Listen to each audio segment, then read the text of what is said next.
The Galaxy S6 was released just about a year ago, and ever since then, Samsung has been creating many different versions of it to appeal to very specific groups of people. And now they just released the Galaxy A9. It's pretty much just a big Galaxy S6. Actually, no, a really big one. But due to its size, you get a massive battery and access to a microSD card slot. So let's take a look and see if the A9 is exactly the phone that Samsung fans have been waiting for.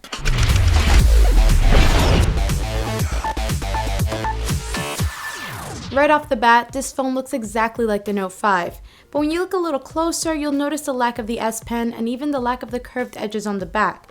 So then you begin to think, wow, this thing is pretty much a big Galaxy S6. No, actually this thing looks like a huge Galaxy S6. Now when I say huge, I'm not kidding. This is a much bigger phone than even the Note 5 due to this gigantic 6-inch screen. So yeah, this phone can be quite cumbersome to hold, but thanks to its slim top and bottom bezels, it's not too much taller than other phones that have smaller screens. The main thing here is this extra width that brings the phone to 80.9 millimeters, which can really make the phone hard to use one-handed. Just like the standard Galaxy S6, we have a very premium design that features Gorilla Glass 4. We have the gold version right here, which also keeps the front black, which is nice. You can also pick up the A9 in other unique colors like silver and pink. On the back, and with its extra thickness at 7.4 millimeters, which is 0.2 millimeters thinner than the Note 5, we have a camera sensor that protrudes a little less. Probably one of the most noticeable differences between the Galaxy A9 and its more popular S6 and Note 5 companions is its weight. This phone is heavy at 200 grams. It's the first thing that stuck out to me as I picked up the phone for the first time. But this really isn't a huge issue, although with its large dimensions, it can feel a little unbalanced when maneuvering it around in your hand. Now there is a reason for this extra weight, and that's due to the A9's gigantic 4000 mAh battery. And with the way this battery performs, as we'll find out later on, it definitely makes up for this huge and heavy design. Samsung has always been known for beautiful displays on their smartphones, and in most areas, the Galaxy A9 is no exception. Like I said, the A9 offers a very large 6-inch display, which makes this phone the ultimate media consumer. Watching videos is a joy thanks to all this extra room, and browsing the web makes for a very pleasant experience. Samsung, of course, still stuck to their Super AMOLED technology here, along with their punched up colors to create very vibrant images. However, as we look at the display specs here, you'll notice one area where the A9 falls a bit short, and that's its resolution. A 1080 by 1920 Full HD resolution still makes for a great resolution on most smartphones today, but with a 6-inch display like the one here on the A9, it makes for a rather low pixel density at 367 ppi. So text will appear fuzzy even when holding the phone at a normal using distance, and you'll definitely notice images are not too sharp. But all this being said, I can confidently say this display is gorgeous, as I really do love great AMOLED displays and saturated colors. Sure, the resolution doesn't make for the clearest viewing experience, but with less pixels to push, well, this is why I'm so excited to get to the battery section. Like most of Samsung's lineups these days, we have the beloved fingerprint scanner, which is located on the physical home button, which is located between the capacitive buttons. It's a decent place for it because you can access it at any time, although it can be a little awkward compared to a rear-facing sensor. You still have to push the home button for the fingerprint scanner to begin reading, but it's still super fast and very accurate, only failing to read my print maybe once in every 20 attempts. And yes, in addition to this fingerprint scanner, we have Samsung Pay, which will work perfectly with the A9. The speaker is still located on the bottom right, which is a pretty bad place for it, given the sound is directed away from you and can easily be covered up when holding the phone in landscape for videos or games. The quality is decent, just as good as the standard S6. It gets loud and is pretty clear with a small amount of compression to it. Finally, a very welcomed addition is a microSD card slot allowing up to 128 gigs of storage. You can access the slot here, which pulls out a rather large tray thanks to the phone's dual SIM card capabilities. This SD card slot had been missing on the Galaxy S6 and Note 5, which caused a great amount of controversy in the tech world. So it's very promising to see Samsung include this while still maintaining a premium design. And perhaps this is a little foreshadowing for the future as well. As we run through the specs, you'll notice a very different look, as here we have Snapdragon processors and Adreno GPUs instead of Exynos processors and Mali GPUs. We have the newly renamed octa-core Qualcomm Snapdragon 652 processor with an Adreno 510 and 3 gigs of RAM, and actually this setup really gets close to the performance similar to the Note 5 and crushes the standard S6's performance. I ran the Galaxy A9 through Geekbench and Antutu several times to get a good understanding of how it holds up against the competition, and it received very similar rankings to the Note 5. The A9 handles gaming with ease with barely any drop frames. It's very smooth. The recent app screen runs very well, although refreshes apps a little more than usual.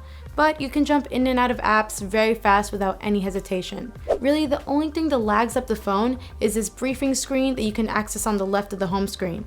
This isn't new though, and the same can be said for other Samsung phones. It's a very smooth experience overall. Anyway, we've made it to the battery section, and if you're thinking the A9 spec sheet hints towards great battery life, you would be more than correct. First off, the battery on the Galaxy A9 is a 4,000 mAh battery, which is one of the largest on the market right now. Also, with the A9 only sporting a full HD resolution instead of Quad HD, which has kind of become the standard for flagships, it has a lot less pixels to push, which means less power. All of this translates to phenomenal battery life. The Galaxy A9 could easily last me 2 full days with very decent standby time. You won't be able to kill this thing in a day, especially if you're not a heavy gamer. I could easily manage up to 8 hours of screen on time, which is pretty remarkable, especially for someone like me who is constantly taking pictures. If you take advantage of Samsung's battery saving options when you begin to get low, this number will drastically increase by up to another hour. There was really never a need for me to charge the A9 overnight, and if the phone did begin to get low on battery towards the end of the second day, I could easily charge it up enough to last me the rest of the day, and fast too with its Quick Charge 3.0 capabilities.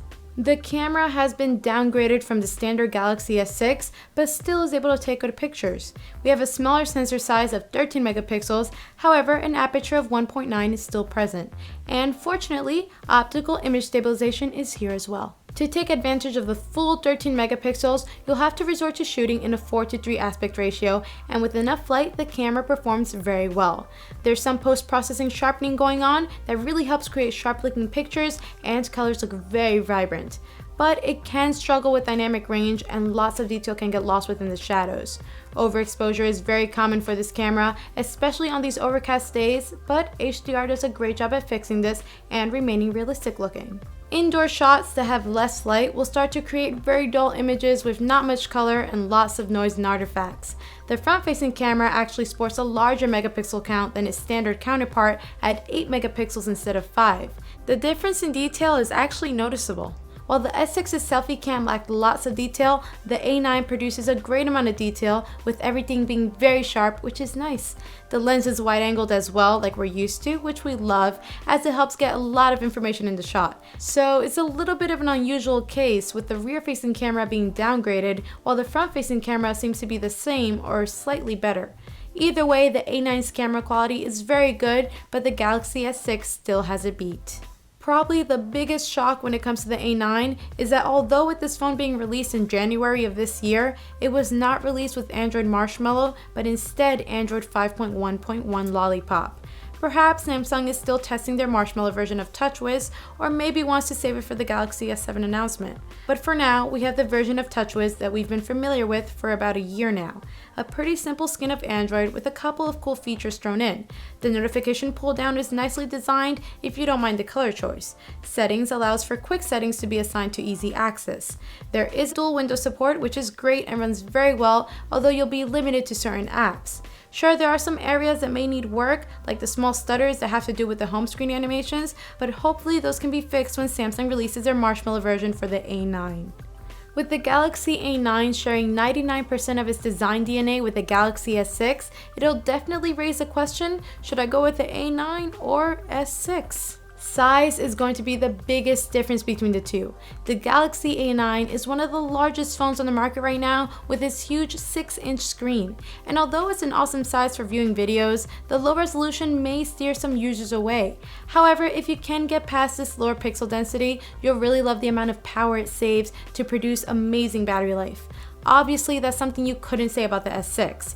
The camera definitely is a noticeable downgrade, but if you're not comparing side by side, the A9's photos will do just fine. For a $600 phone with great overall performance, battery life, and finally access to a microSD card slot, the Galaxy A9 looks like it could begin to put Samsung back on top when it comes to creating phones for the power user.